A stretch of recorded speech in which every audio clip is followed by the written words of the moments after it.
Welcome to the Winchester Life Podcast. Through insider access to industry pioneers, firsthand looks at cutting-edge tech advancements, and the stories behind the scenes that have shaped the world of shooting sports and hunting as we know it, we'll dive into the sacred places like deer camps and duck blinds, talk about innovation and shooting tips with the world's best, while revisiting age-old traditions of hunting and shooting still alive in our country. I'm your host, Jason Brown, and welcome to the show.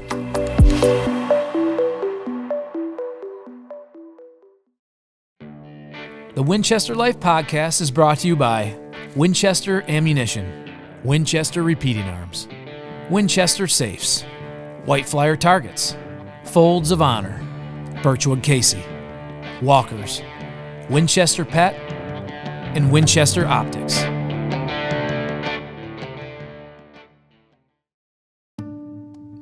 Every year, Las Vegas hosts the Shooting, Hunting, and Outdoor Trade Show, also known as the SHOT Show, to over 60,000 attendees from over 100 countries. It's here where new technology in the world of ammunition, firearms, optics, knives, tactical gear, and many more are introduced. Virtually every ammunition and firearm manufacturer attend, bringing in some of the most knowledgeable and influential people in the hunting, shooting, and outdoor spaces. Throughout the week, I was there with the Winchester Life Podcast crew hunkered down in the Winchester booth while thousands of consumers and dealers checked out everything new from Winchester ammunition and repeating arms. During the madness, I was able to steal some time from about a dozen of the industry's finest to talk about hunting, shooting, technology innovations, and some of the new offerings from the world of Winchester. Welcome to the Winchester Life Podcast. I'm your host, Jason Brown.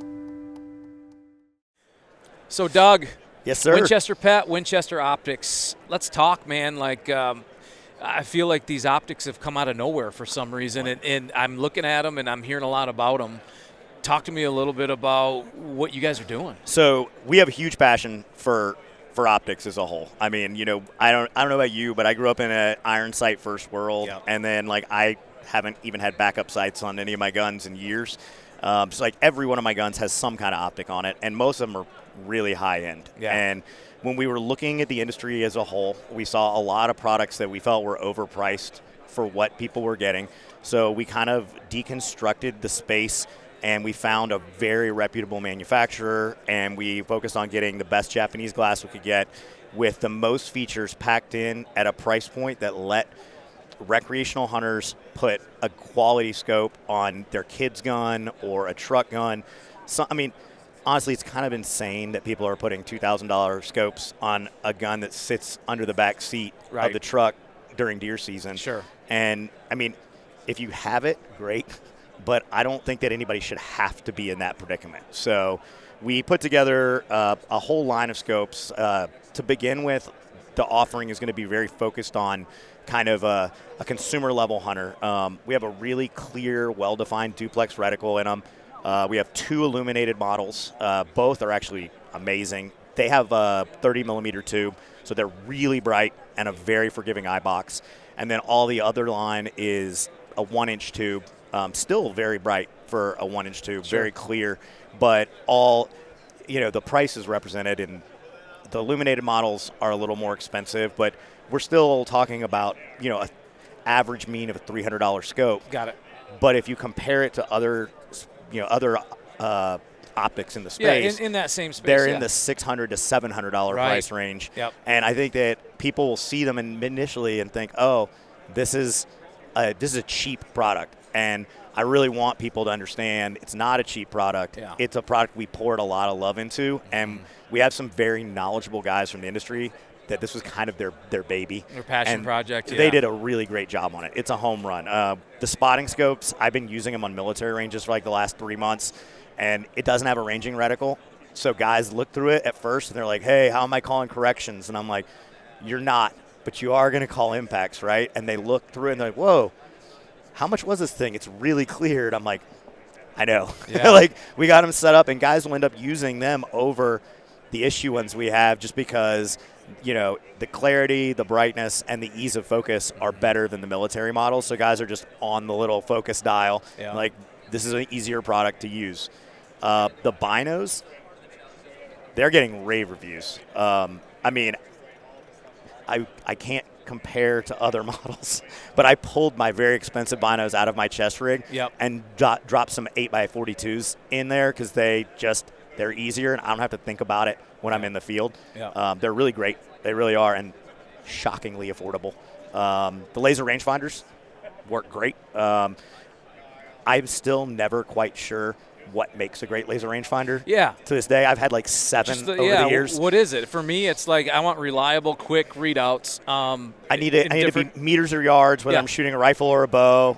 We've got all that. I mean, to this date, the 2 that I have been very accurate. I used one for turkey season this year and still didn't kill a turkey, but I guess this happens when you go archery hunting for turkeys. Oh, jeez. You're one of those guys. What are you doing? I talked to a lot of them. That's the best part now. I'm like, hey, you educated a lot me of and this them. Tom, we were talking. It was really cool, but I didn't see him.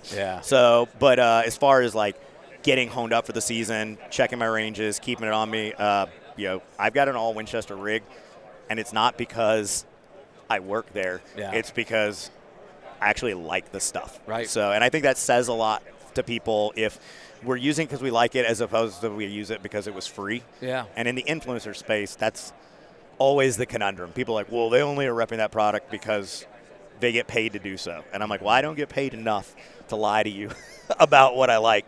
And I've been really excited about what we've been doing here. To that point, we are releasing 3 thermal models here at SHOT. Oh, wow. They are amazing. And they're all under $2,000. So for $1,400 to $2,000, you can get into a very decent, beyond very decent. It's a super awesome thermal at any price point.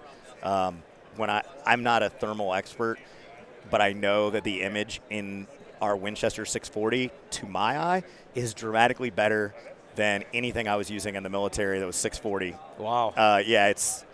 It's actually disconcerting when you realize you're like, man, how is this thing so much better? And then you realize that like so much goes into the computing power and the algorithm to process the image, and getting stuff offshore that isn't sellable to the military. You get more bang for your buck out of a product that's built overseas. And that doesn't mean that it's not quality. I know that we talk about American-made manufacturing is like a really important thing, especially to our customers, and I'm sure Winchester's. But I mean, we all carry iPhones or Androids. That that supercomputer in your pocket is made by people who know how to make it best at a price you can afford. And I think we kind of took that and like, hey man, this is the way. Took that model. It's the way ahead. I mean, you can't do things in the United States at an affordable price. And frankly, I think thermal is such a game changer. I want as many people to be using thermal as possible. Predator hunting alone, it's not even comparable. I was telling a story the other day when I was putting my Winchester thermal on my air gun because I wanted to shoot squirrels. This is a different story. I was out in my backyard and I put a thermal target on one of my pieces of steel, and it's the first time I really looked through it, and I was like, something's wrong with this. Like, it was like swimming and weird. There was like a kind of a vibrating motion in the background, and I had the target in focus, but I was like, something isn't right. And I turned the focus dial, and I realized there were 10 deer running behind my target about 50 to 75 yards out. And I was like, I would never have known they were there. I never would have seen them. But in the game world, it's a game changer to be able to look out and realize that you've got something out there that you'd never seen with your naked eye, especially twilight hours. Oh yeah, it's cool. It's exciting. It's really cool. Yeah. So, like you said, people are tied to their glass, and they're so loyal to whoever they choose, and there's some good ones out there. What is it? I should say, who's your target market for Winchester Optics? When I talk to people, I think one of the things that makes American brands popular is it's a family feeling. Like the company's been passed down, through generations of people who care.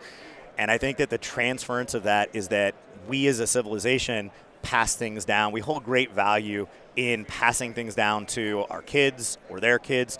And one of the things that's really interesting to me, being in the military for 20 years and then never having time to hunt, never having time to do anything, moving into a more hunting-specific industry and selling products and talking to people and going hunting, the art of hunting is being lost generationally. I mean, my dad didn't really know how to hunt. His dad did, but my dad didn't teach me. I had to learn on my own. And one of the things that I think is so difficult about teaching your kids how to hunt is that it's really expensive. Yeah. To kit somebody up with a gun and a scope and all of the clothes and the blind, and you're like, hey man, like I barely afford to go out and put meat in the freezer. It's hard to justify another like $6,000 in gear for your kid. And I think one of the things that's nice about a quality optic at an affordable price is that you can buy a rifle for your kid, whether it's at the pawn shop or, you know, brand new, and then put a piece of glass on it that isn't going to interfere with his ability to learn how to shoot. It holds a zero. It has easy elevation adjustments, clear eye box. It won't be the thing that keeps him from bringing home a trophy. Sure. And you can do it for an affordable price that isn't going to make your wife mad, or you know, you're not going to have to like cut back on groceries for it. Yeah. So we wanted to open up kind That's of the smart. legacy thing to families to be able to, you know, do this. And in the same time, when I first started thinking that way, it was like, yeah, that's the justification. And then I put them on my rifles, and I was like, all right, these are actually pretty great. Yeah. And like, I don't have a desire to take them off, which is the litmus test. You know, I've had some pretty expensive products over the years that I put on a gun and I shot for a little while, and I was like, it's just not it. Nope. And these aren't that. Like, I've been, you know, I mostly shoot in twilight anyway, and the big tell with optics is light gathering and being like, hey, I can't shoot anymore because I can't see anything. Right. And I live in the piney woods of, you know, central North Carolina, and it gets dark pretty quick with 100+ foot pine trees everywhere. And when the sun goes down, I'm still picking up clear targets well into twilight, which surprised me. I was like, actually, this is great. I don't have any other optics comparable in the field, short of like a $3,000 scope that pull light in like these do. That's crazy. That's awesome. It's really, I mean, it's exciting. Yeah, it is exciting. And so all the technology, everything, the passion you guys have poured into that is great to hear. But I think now you look at another Winchester branded product, Pet. Talk about that stuff. I've got a black lab. He's a 9-year-old black lab, and you know the King Buck. The King Buck line is so nice. And I've actually told a couple different film stories on King Buck and Nilo and all of it. Such a cool story too. It's such a cool story. So what is it? Go through the line a little bit. So I don't know enough about King Buck to tell the great stories, but it's basically like the coolest dog, champion retriever of all time, major accomplishments. Most respected. Yeah, it's a great bloodline. We named our hunting line of products for pets after King Buck. All of the guys that I work with are from St. Louis, so Nilo is in their backyard. Yeah. And, you know, every time I talk about, like, I have 3 golden retrievers, and I'm like, I'll take pictures of the products, and the guys are like, we're going to go to Nilo. And I'm like, okay, cool. Yeah. But, I mean, the products were designed by hunters, for hunters, and guys who are passionate about their dogs. I think that the biggest mark of whether something is going to be good or not is how passionate somebody is about it. Yeah. And I think that some people do a good job of faking their passion, but I've never had products for my dogs that were as nice as a King Buck line of Winchester Pet, and I'm a little snobby about what I put my dogs in. A lot of the features of the collars are things that you don't see on other products. The beds, dude, I don't sleep on as nice a bed as... So nice. The insert comes out. I mean, everything about the material and I mean, that's just the after hunt one. Right. We have this couch that I swear to God, like I've got an Italian leather couch in the living room, and the dogs used to love that. Now they sleep on this other thing, and I'm like, how did we get a Tempur-Pedic for dogs? Like, it's decadent. Yeah. It's so nice. And I think with a lab, personally, like my lab can tear anything up. And he's not a chewer by any means, but when you give him something to chew on, he'll destroy that thing. That's the true test to me to a good product is it lab tested? And I think, you know, when I look at the material, even the leather on the collars, everything is super high end. And it's just exciting to see the Winchester name on something that means so much to people like their dogs. We have house dogs, and they get a kind of collar. It's like, you want to walk your dog with a cute design on it. Well, we've got that too. We got the reversible puffy vests and the designer colored collars and things for a variety of dogs. But when it comes to like your hunting dogs, you pick something that makes your dog look tougher or like more professional, and like the colorways that we have, the materials we pick, they look good on your dog. They do. And I did a photo shoot with all the Nilo dogs last December, and I couldn't believe just the buckle, the way it shines, and the finish with all of that stuff. Just the extra D-ring loop for a training leash, and you're like, oh, just makes sense. Like the circular, the O-ring on the collar for it to pivot so it doesn't get caught up in in your tracking collar, etc. The extra thoughts there. The dog bowls. Yep. Dog bowls are great. Sweet. Insulated one. Yep. And comparable. Our competitors are also way more expensive. Way more. So you think of the one I'm thinking of. Yeah, you get the luxury, but you don't have to pay the extra price. But you don't get to put a sticker on your truck that says. Right. So where everybody, they want to buy this stuff. Where do they Winchester Optics, Winchester Pet, where can they get this So you can buy direct consumer from us. We have a website. We have worldofwinchester.com is where all the pet products live, and then Winchester Optics is where all the scopes and spotting scopes and optics are. But we've got a ton of dealers out there. Products, I believe products are in Shields right now and some other big boxes. Great. My sales guys are way more up to speed on where we're distributing stuff. But honestly, my biggest accomplishment of the company was getting us on a TikTok shop, because it was like the amount of dog influencers. I was huge. just like, hey man, go buy it on TikTok. I don't know. I'm way too old to know what TikTok is. Yeah. But figuring it out made me feel really good about myself. Oh, that's great, man. Well, it's great stuff. It's good to hear kind of the behind-the-scenes story on both of those lines, and I think it's only going to grow. I know it will. It's one of those things where you're like, saw it as a little baby, and it's like, this has so much potential, and you're in the fledgling years watching it start to walk, and I'm like, all right, I hope everybody loves my kid as much as I love my kid. Exactly. That's like what it takes about raising them and picking the right, doing the right things. And I think that the temptation when people see new product lines is like, oh, it's another gimmick or whatever. And I'm like, there's a lot of people who really care about hunting and product quality involved in this process. And it's not just another, like, we put a label on a box and are trying to sell it to you type deal. And I'm proud of it. For sure. You should be. Thanks for stopping. Hey, thanks for having me, man. This is awesome. Doug, good luck the rest of the show. Awesome. You too, brother. Thanks, man. This portion of the Winchester Life podcast is brought to you by the National Wild Turkey Federation. The NWTF is dedicated to the conservation of the wild turkey and the preservation of our hunting heritage. Since its inception in 1973, the NWTF has provided the foundation for wild turkey conservation throughout North America. Conserving the wild turkey and preserving our hunting heritage has always been, and always will be, the backbone of the National Wild Turkey Federation. Visit their website at nwtf.org to join and learn more. Becky Yackley, how you doing? All right, Jason Brown. How was your trip in?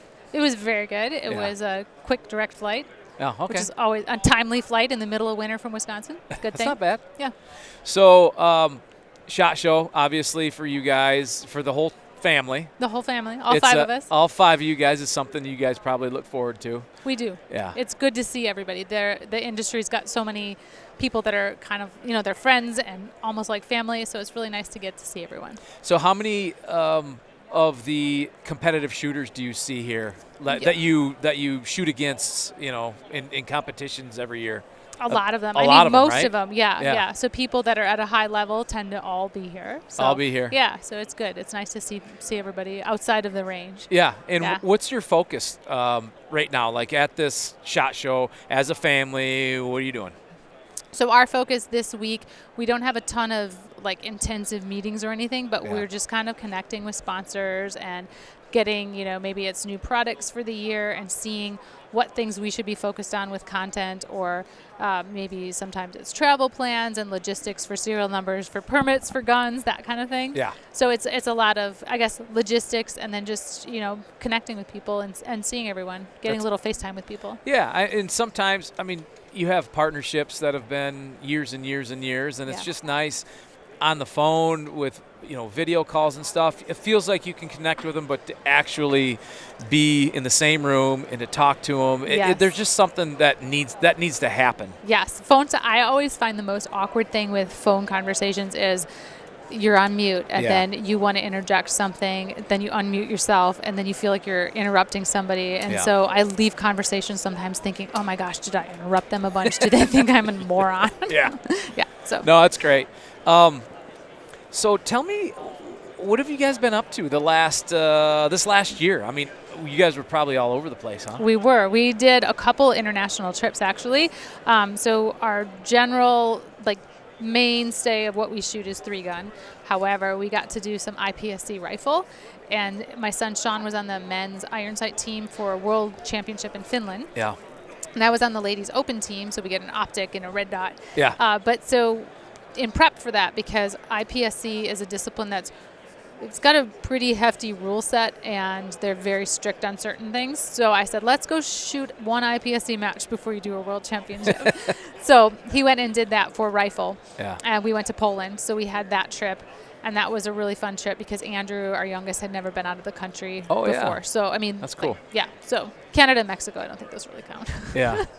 So we did those 2 big international trips. And that was a lot. There's a lot of prep that goes into that.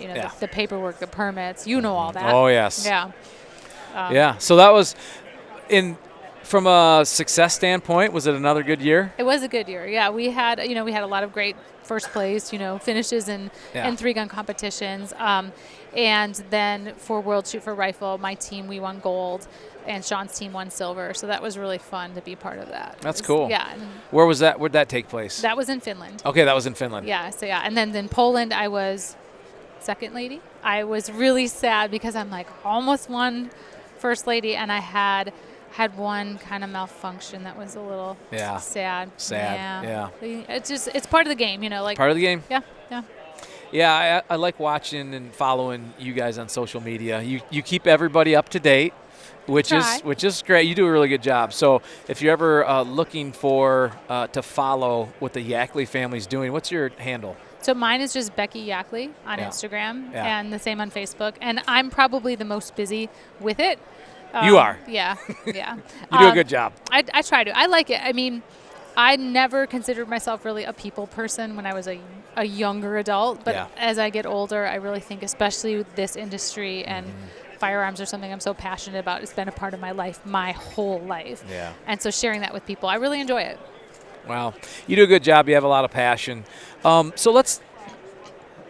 when you guys train, how important is it to have a partner like Winchester? It's a huge deal.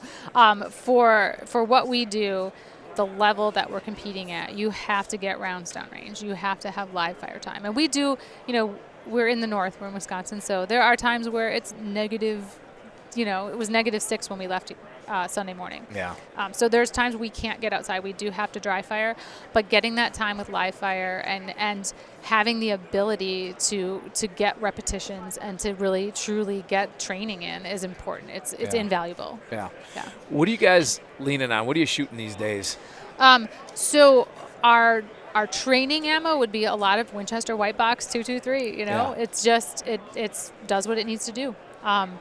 So that would be kind of our general training round, and then we might switch to USA Ready for some of our longer range targets. So when they first came out with USA Ready, I had done a lot of head-to-head, all right, here's 77 grain hand loads, and then there's the 62 grain open tip in USA Ready, and out to 250, 260, I would, yards, I would see they could go head-to-head with 77 grain hand loads. And so for us, that's a lot of time spent for 5 people to come up with. And I've seen your ammo reloading facility. And well, I know it's in a new spot now. Changed. I know it's a new spot now, but there's still that workbench chaos. Yeah. It's still there. It is chaos.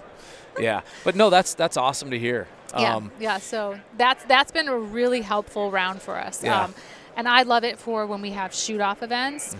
There's a lot of times you'll have like a plate rack at 60 yards offhand or something, and you don't want a lot of recoil. And so the USA Ready is slightly softer than the white box. So I find that. Yeah. Even if the guys tell me it's in my head, I'm like, I see it in my sight, so it's not So in my head. pistol, what are you guys running for pistol? Pistol's 9 mil, same thing, a lot of white box, and then Yeah. USA Ready for matches.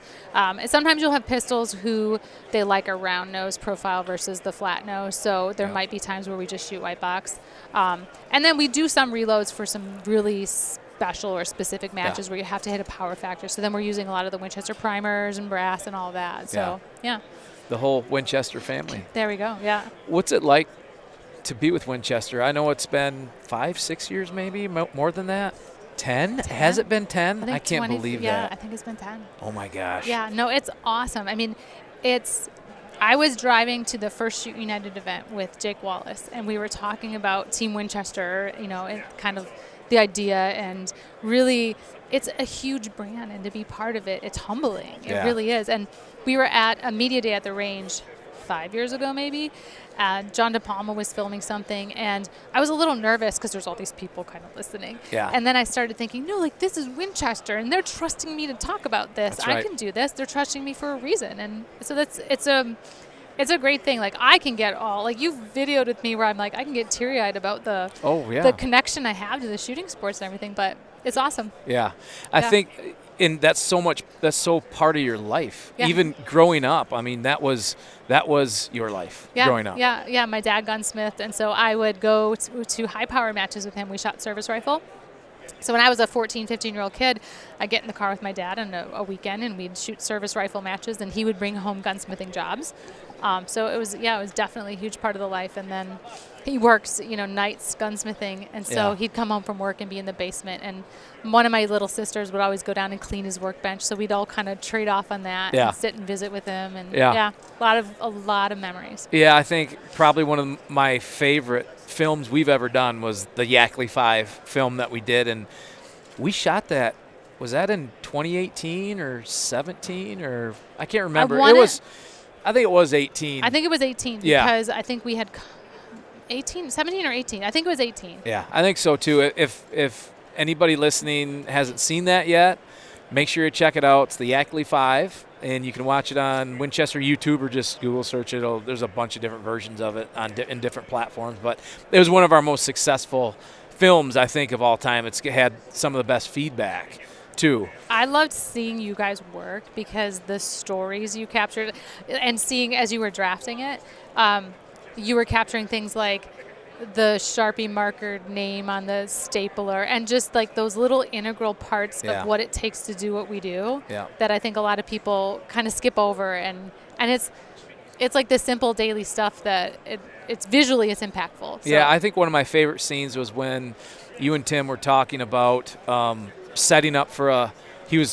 don't know if it was, you're going somewhere overseas, and he was setting up a course of action. You guys were talking through it, and it was just really raw, and that's how you guys do it. That's how you work together, and you guys you literally set up your course at home to mimic what you're going to shoot, right? Yeah, so a lot of times you'll know, so say when we went to IPSC Rifle last year for World Shoot, you're going to do like lateral movement. You're going to do up and down off a bipod. You're going to do like there'll be retreat stages usually. So you start practicing like, all right, I'm going to practice a start with a retreat, or I'm going to practice, movement at an angle, back right, back left. Yeah. So it's good to set up and to think through and set up all those different scenarios you might encounter, so you're ready to know like, hey, I'm going to go this way because I move better to go this direction. Yeah. No, it's great. It's cool to see the whole family working together to make each other and push each other better. And to see them grow now, to see how old Sean is. It's like, what the heck happened? I know. He's a man now. I know. And Andrew's 20. Yeah. Sean's 25. Yeah. Tim's 26. And to see them, like Sean's starting a CNC machining program. Yeah, that's awesome. Andrew's doing an automotive program. So like it's really, and Tim's like the firearm. So seeing everybody have sort of their facet in what we do, it's really neat. Like something needs to be welded and fixed machining wise, it's Sean. Like, can you tap this? Can you drill and tap this screw for me? And he was just getting into, he was blacksmithing, like when we shot that film. Yeah. And he had knives, and I remember there's a scene, we were breasting mallards that we shot that morning, and he's got his big blacksmith knife, and he's breasting this mallard with it. It's just cool to see how in touch with it all you guys are, and you're just connected to each other in so many ways, and as a parent, as a mom, to see your kids just enjoying and making a life for themselves because of a love that you pass down to them, like it doesn't get any better than that. It's like the most rewarding thing ever. To hear you say that, I'm like, oh, I'm good teary-eyed now. But just to see them, I mean, what could you want for your kids more than I want you to be a good person and happy in life? Yep. You said it all. Well, Becky, thanks for stopping by. Well, thanks for having me. Yeah, and we'll see you around, and we'll get into a longer form podcast later on where it's just you, and that'll happen sometime later in the year. Awesome. All right. Thanks for having me. Thank you. Yep.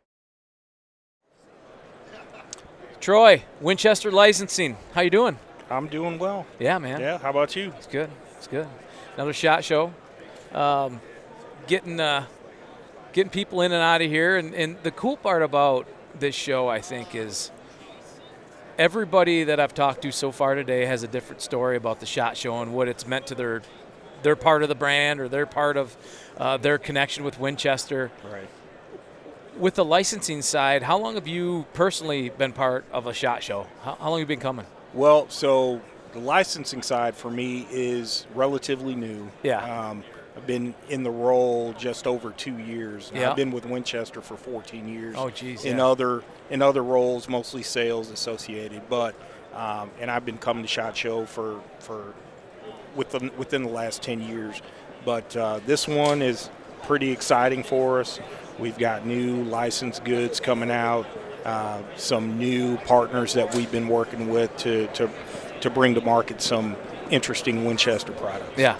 So what are you guys looking for in a partner on the licensing side? Talk through a little bit about what that looks like. When somebody has an idea for a partnered product, what do you have to go through to kind of push that through approval? Or like, what are you guys looking for? Sure. So one of the key aspects of my role is to find those partners to bring Winchester goods to market. We look for a lot of things with a company. We look for if they are the right fit with the Winchester brand. I think that's number one priority. They've got to be a good fit. And then number two, can they deliver on what they say they're going to deliver on? Is their business scalable? Are they presenting quality products that are in line with what Winchester does? Yeah. So there's a lot of things, but I think fit, quality, scalability, and execution. Yeah, and I think I've kind of seen that as of late. The pet line is, I think it's unique. It didn't come as a surprise.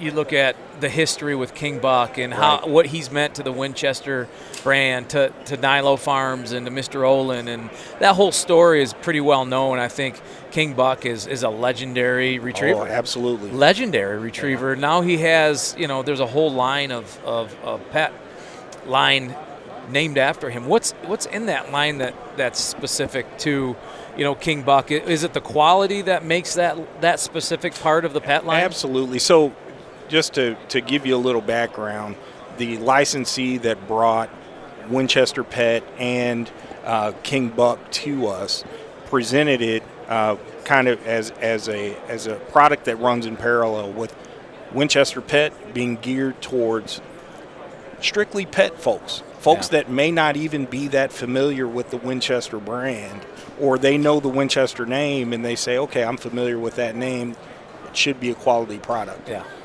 King Buck is geared toward the sporting dog owner. Mm-hmm. So we're talking about training aids, we're talking about high quality leather collars and leashes, we're talking about beds that can be used in the field, we're talking about coats that can be used on dogs, after a cold hunt. Yep. Things of that nature for the discerning sporting dog owner that's going to be willing to spend money on this dog that they've invested in. Right.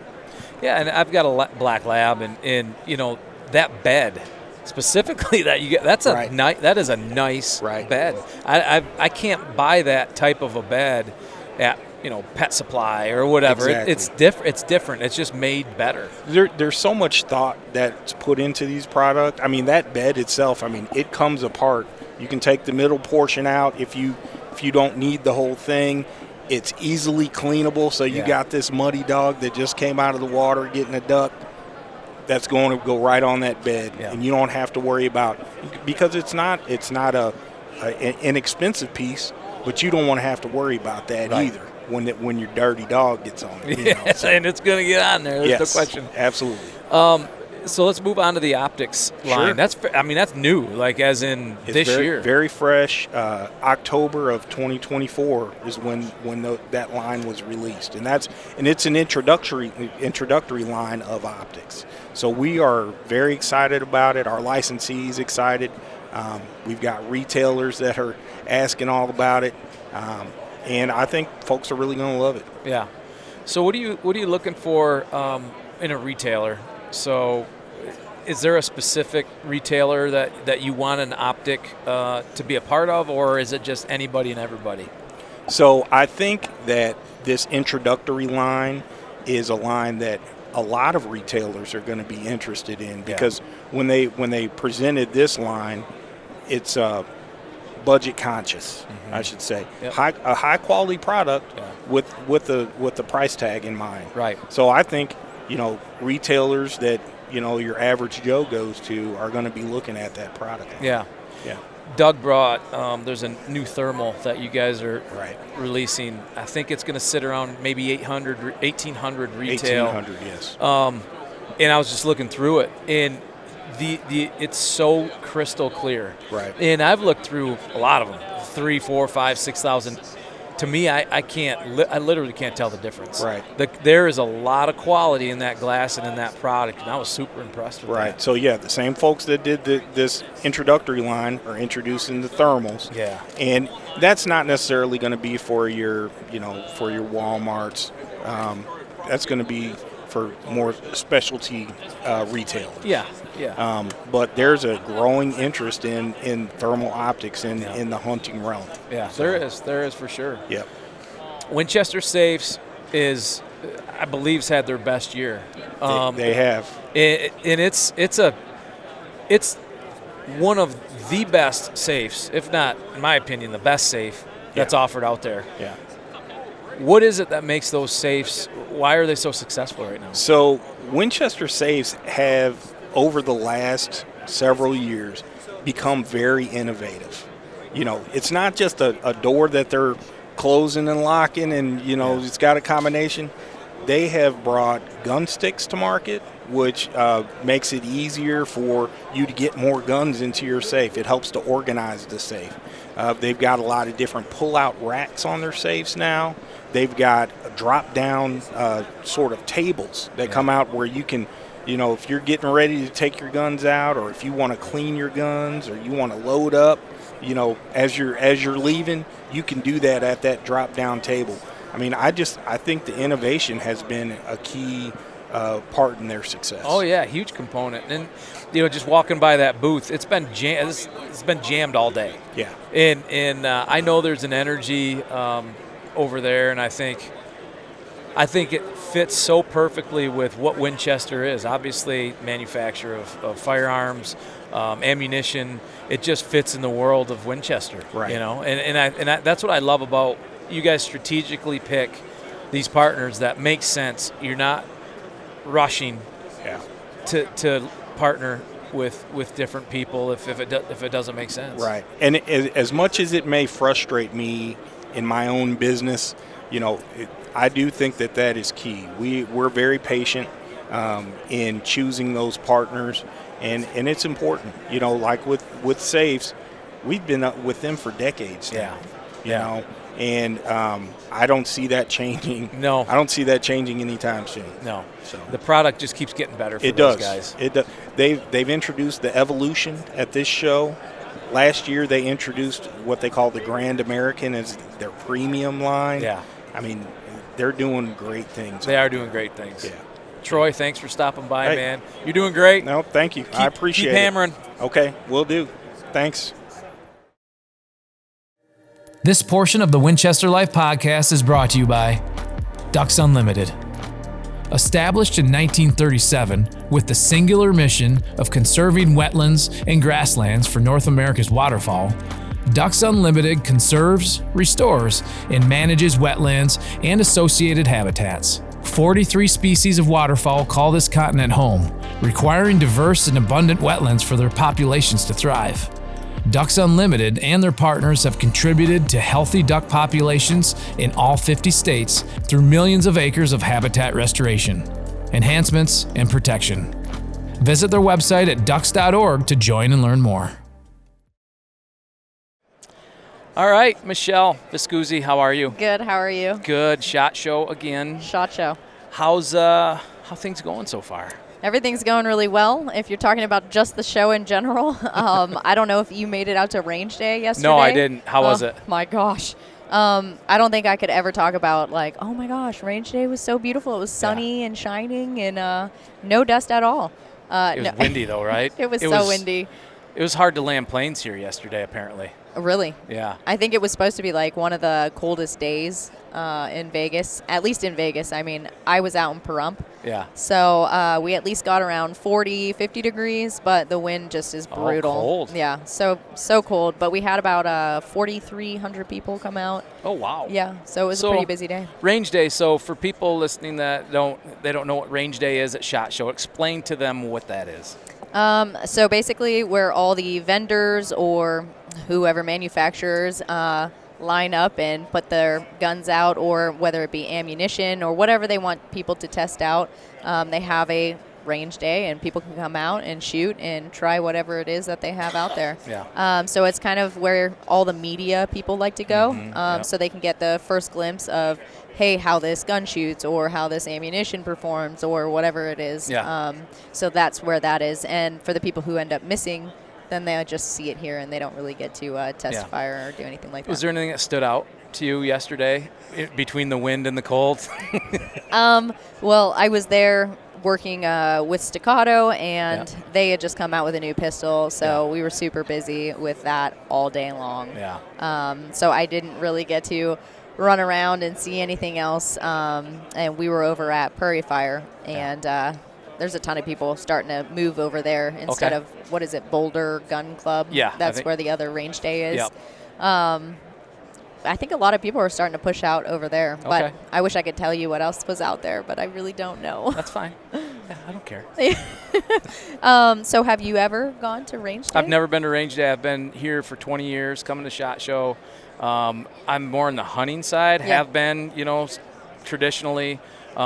We've done stuff with Winchester for 15 years, but I've never been to Range Day, believe it or not. I wish I actually need to go out there next year. So me being super new to hunting, Yeah. new as in like never done. Yeah. What is it that you like to hunt? Is there a specific animal that you're always looking for? Well, I grew up in whitetail world. Okay. Of course, that's what we chase a lot of.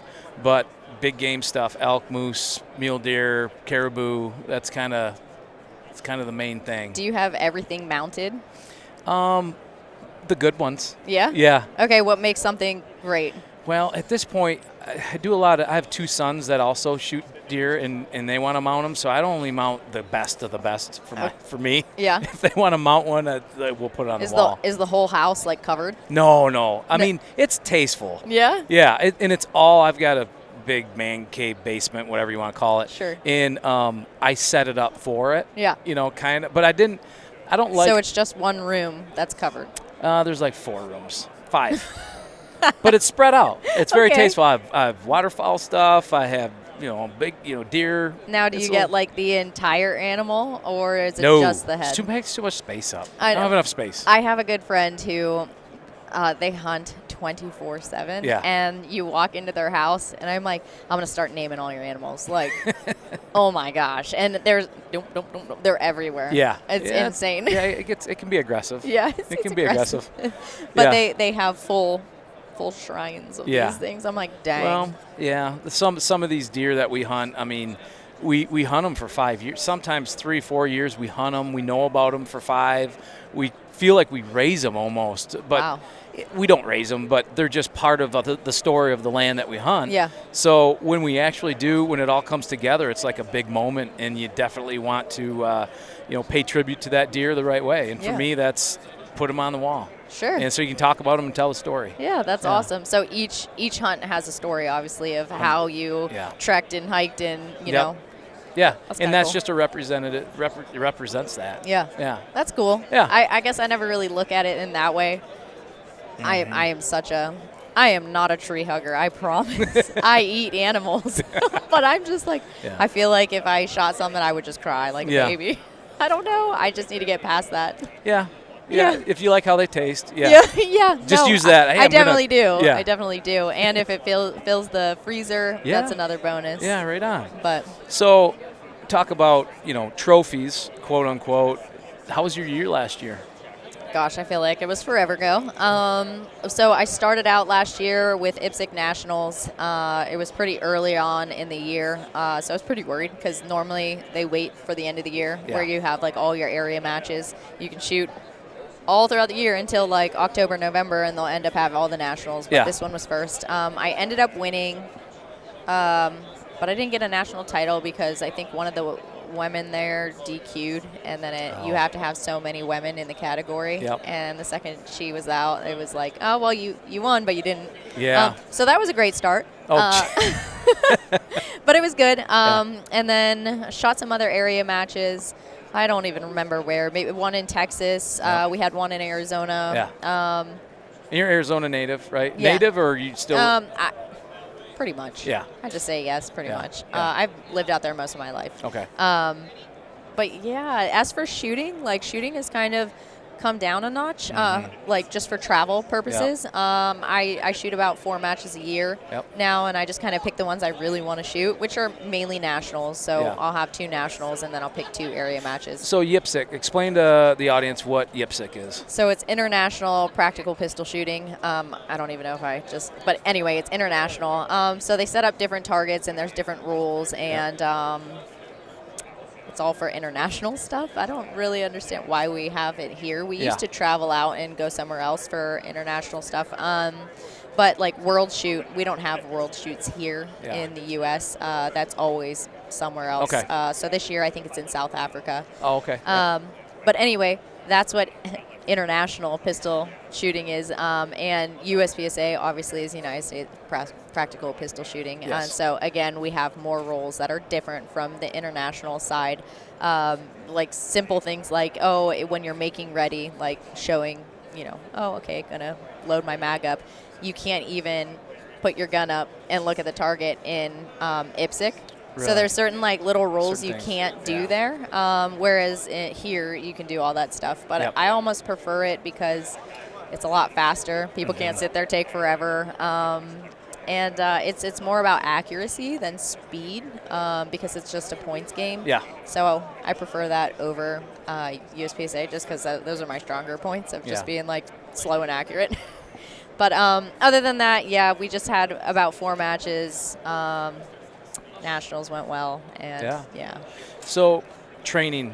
How often do you train? And when you train, what's your setup like? Okay, so when I'm like, all right, full force in it, like, hey, I need to be getting out to the range, I will 100% go to the range 3 days a week. If I say 3 to 5, like, maybe I'll hit a match on the weekend or something like that. But actual training, I'll go 3 days a week.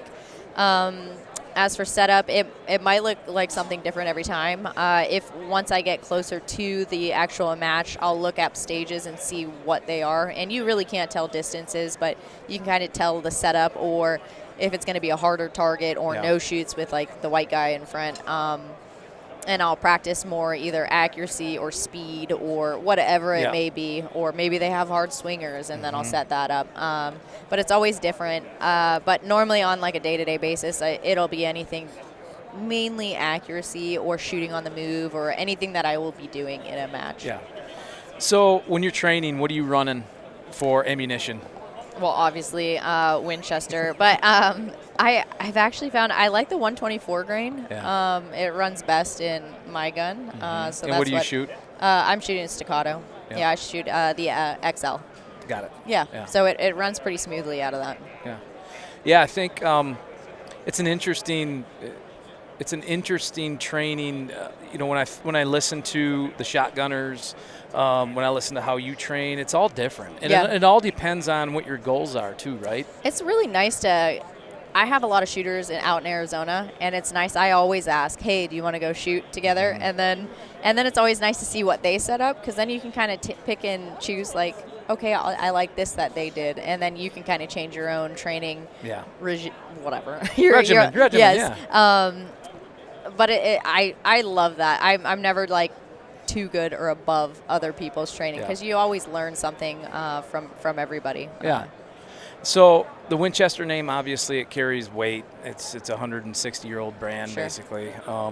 What's it mean to be a part of their team to you? Yeah, Winchester has been amazing. I've been with Winchester for the last 3 years, and they're such a good company, good people, great brand. It's awesome to be a part of such a great brand, honestly. It's always accurate, and it's always working, and that's what we need, especially in competition. So super grateful to be a part of the team. Yeah. Well, awesome. Thanks for chatting. Yeah, and thank you. Good luck next season. Thank you. Yeah, safe travels home. All right, you too. Okay.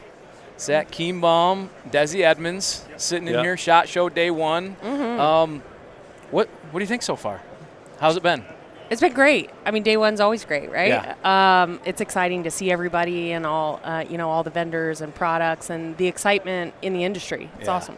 Yeah, it's like a rebirth every year when SHOT Show hits. Last year's done.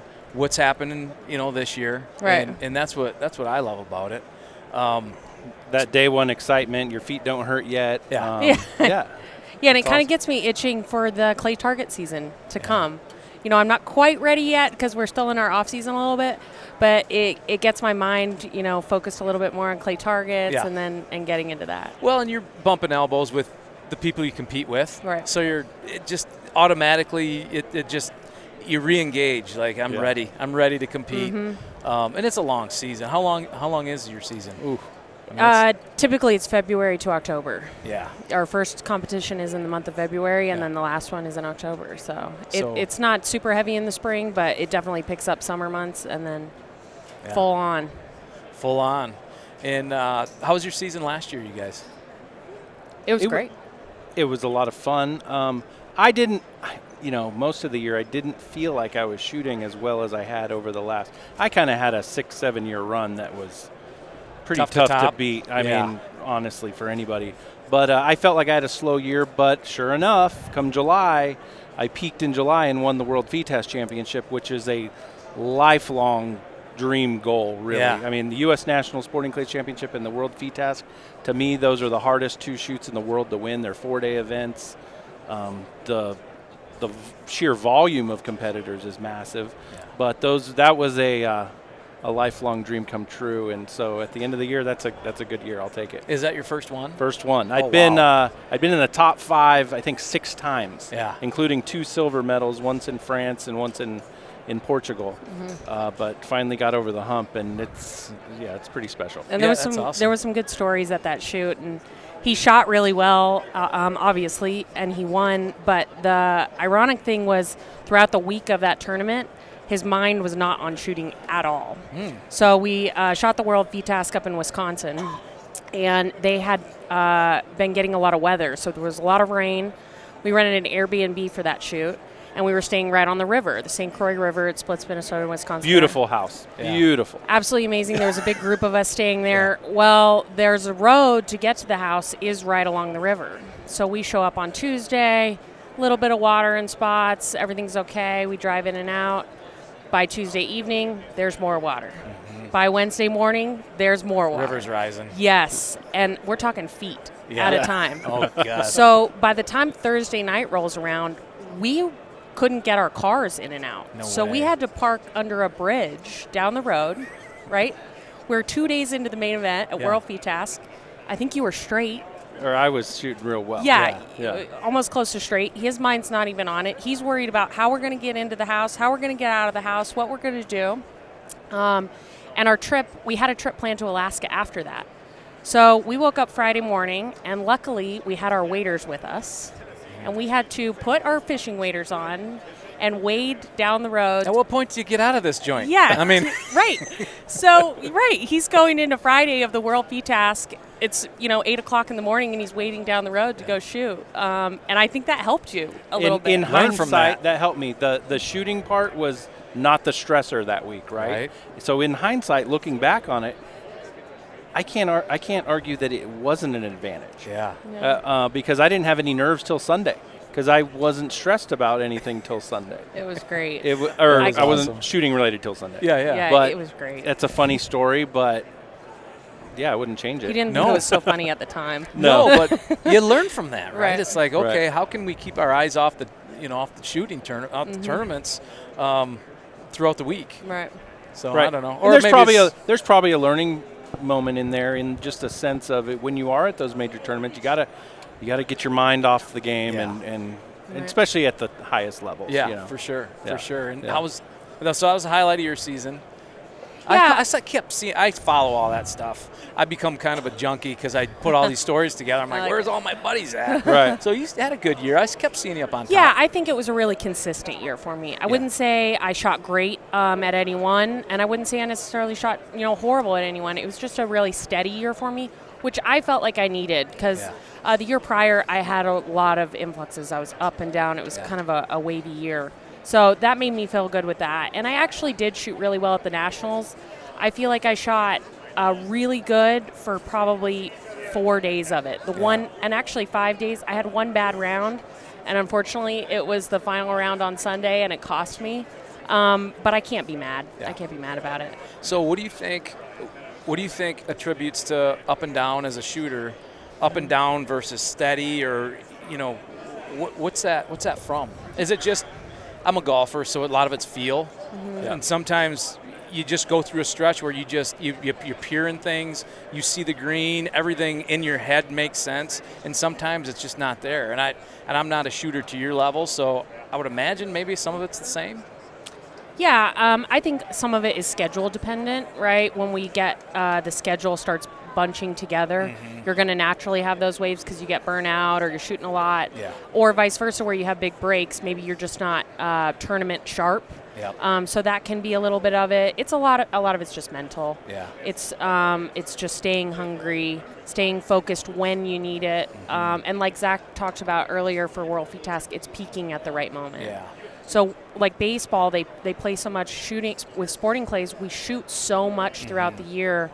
You're going to have a little bit of an influx with it. For sure. You have to learn to remain calm, be okay with it. Be patient. And kind of work your way through it. And at the end of the day, I think on the mental end, it's confidence. Yeah. It's how confident you're feeling. Right. I know I personally, just getting a little older, probably should take a few pounds off. I got a CPAP machine. Made a massive difference in my sleep, shooting. Right? Better sleep. Changed my life. Both of us, right?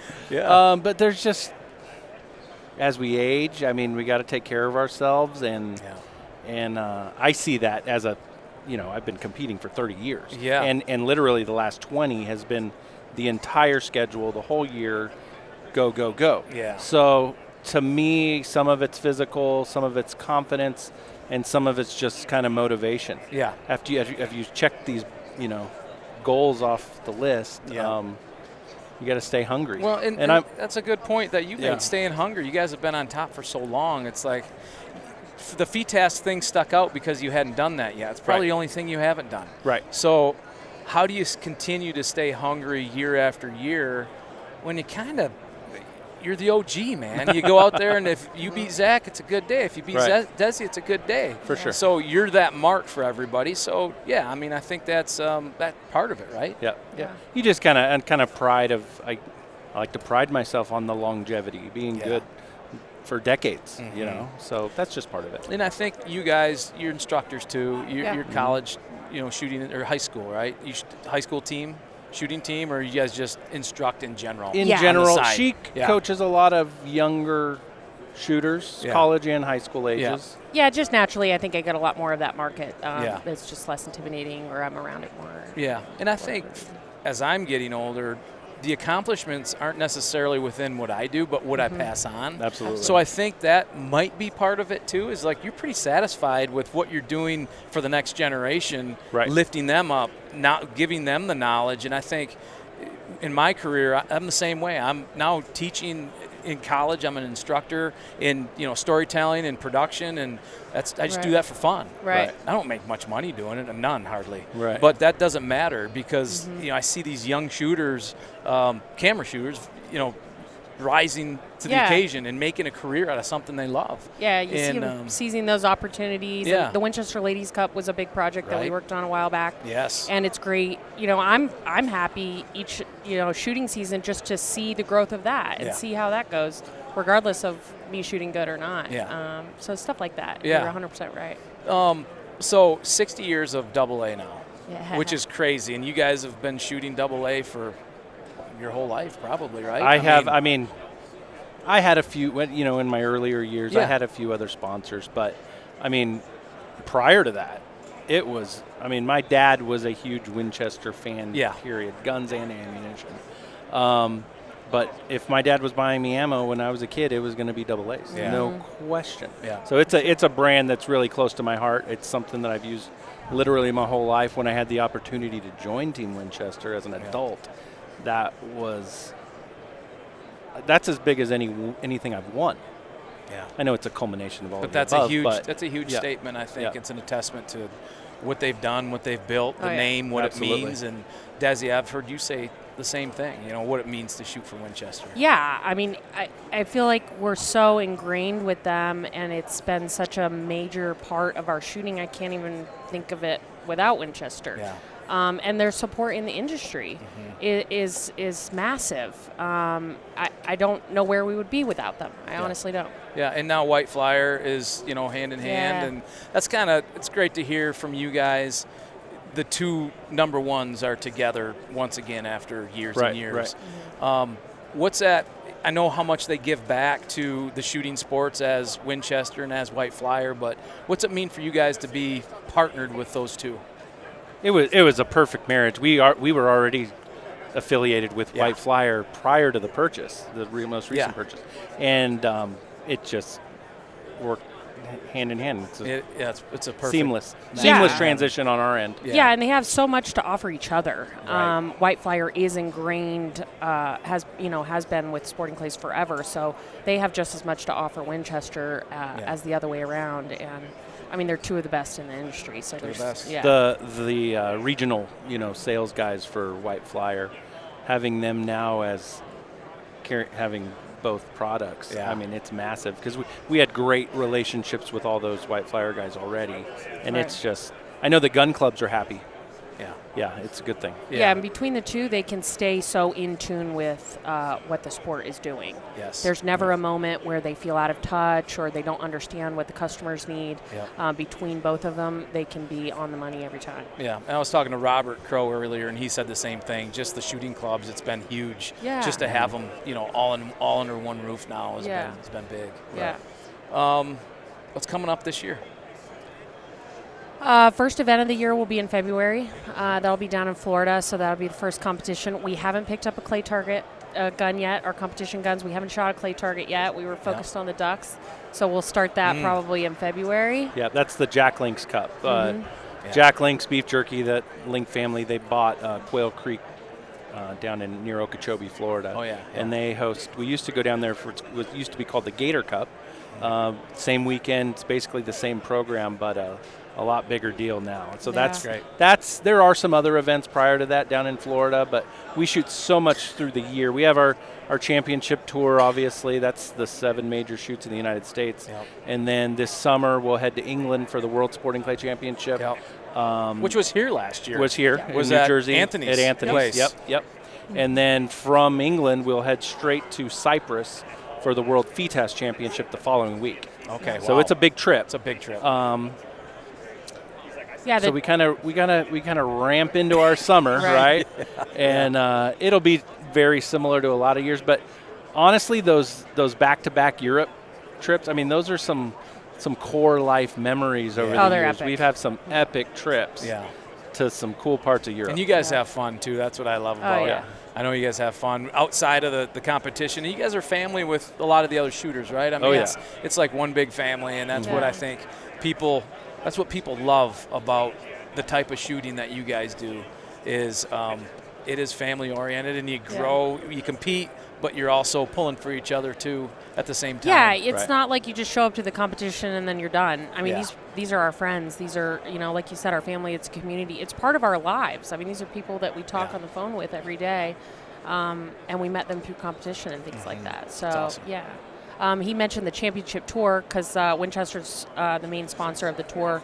And this year, actually, the U.S. Open, which is the second largest shoot in the U.S., will be first this year. Oh, wow. So you got to be on your game. Yeah, Right? there's going to be a lot going on. The NSCA's made some changes with classifications. Yep. We've entered a new pro class this year. The ladies tour will continue on. We made a few changes to that, so I'm super excited to get all of that information out. And we will be ramping that up really fast because that is in April, and it will be here before we know it. No kidding. Yeah. Yes, it will be. Mm-hmm. Well, cool. Thanks for stopping by, guys. no problem. Yeah, man. Good luck next year. Thanks. This year, I guess. I know. It's already This this year. year. I keep Yeah, saying right. next Yeah. year. Right. Yeah. Have a good shot show. Safe travels. Ditto. Thank you. Thanks, Appreciate guys. it. Yeah. The Winchester Life Podcast is brought to you by Winchester Ammunition, Winchester Repeating Arms, Winchester Safes, White Flyer Targets, Folds of Honor, Birchwood Casey, Walkers, Winchester Pet, and Winchester Optics.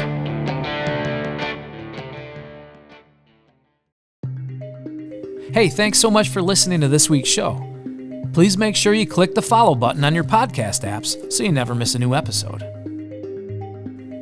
This episode was produced by Aaron Cox and Jason Gilbertson, engineered by Jason Freer, directed by Chad Andrus, written and edited by Jason Brown, with behind-the-scenes photography by Kelsey Myers. I'm Jason Brown, and you've been listening to the Winchester Life Podcast. See you next time.